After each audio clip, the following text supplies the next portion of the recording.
Last one, because this is going to be a long one. Crazy Pants 88. Who's your favorite fictional character? This is huge. Huge question. A huge question. Fictional character ever, right? So you're talking books, TV, movies. Any fictional character that anybody's ever come up with, ever, that I'm aware of. Who's my favorite? I'm especially drawn to subversions. By subversions, I mean something that looks like it's one archetype but actually breaks the rules on purpose. A good example of this is Raven, who's a subversion of the dark magical girl, right? Dark magical girl archetype. In the same way that Spawn's a subversion. It's like she's using evil magic for good. She looks evil when you look at her, but she actually is good. So that kind of character is appealing to me.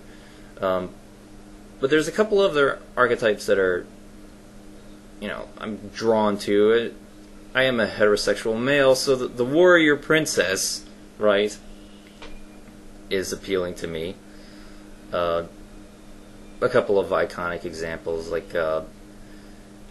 Princess Leia, and then of course Mother, Princess Padme.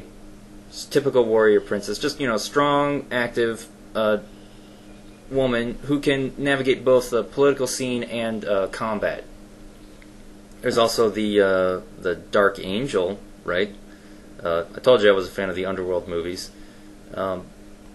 Dark Angel's not so much a subversion as it is just a almost sexually exploitive, strong female character. But she's in control all the time. She's in control. She's not subservient like sexual creature. She's always the one pursuing. The Lone Hunter is another interesting character to me. Boba Fett, of course, is an example of this. Blade's another example. I think I would throw Gambit in this category as well. Though he can work well in a team. He does best by himself.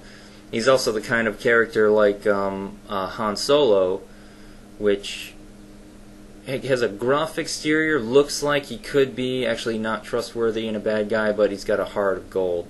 What else? Oh, characters that are weapons, that end up finding their humanity, are interesting to me. Riddick, of course, is a good example of that, and Kurt Russell's character in the movie Soldier is a good example of that too. This kind of a role also requires a lot of subtlety to get across, because they appear inhuman at first, and then as they discover their humanity, they go through an almost emotional crisis without expressing it on their face.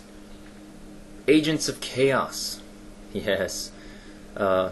Joker, yes, a very good example of an agent of chaos, but Joker is actually just a personification of Loki, basically. In a more, human and pathological way, but an agent of chaos he is. The desire for destruction makes them almost inhuman, but especially in the Joker, he absolutely is human. He's a flesh and blood human being, so what the hell is he doing? He's hard to understand, which makes him interesting. The King Arthur stereotype, or King Arthur archetype, there's a couple of notable examples. They can be either like the willing hero or the unwilling hero. Frodo's a good example of the unwilling hero. He's just like, crap, fine, I'll do it. No one else can do it, I'll do it. Luke's an example of a more typical King Arthur willing hero. He's like, might as well, I'll do it. Just sign me up. This place was boring anyway. And now that family's gone, I don't have anything else to worry about. Let's go. Let us go. I gotta help. The Pinocchio. Yes, another interesting character.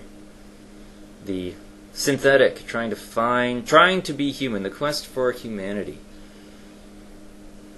Yes, Data. Johnny Five.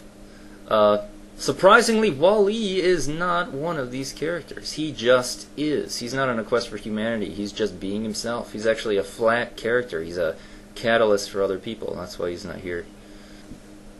So finally, I had to come up with the one character that I have appreciated or identified with or just enjoy the most, and it would have to be Grumpy Bear.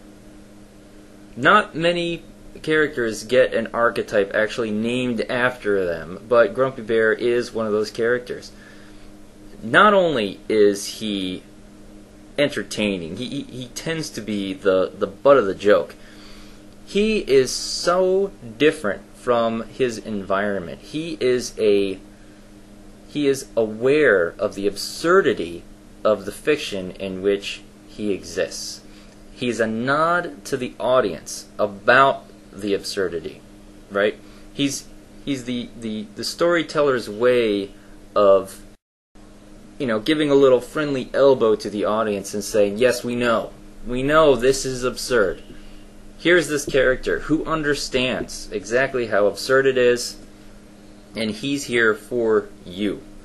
I remember I had a book with starring Grumpy Bear when I was really little and like just learning to read. This is one of the books that I learned to read with, and it was basically the series of the happy, friendly Care Bears came down trying to cheer this kid up, and they're all failing, and they go, "Oh, I'll cheer him up," and then they try and they fail and they go back, and eventually, you know, Grumpy Bear's been sitting there the whole time with his arms folded, looking at everybody else like, "You guys are idiots."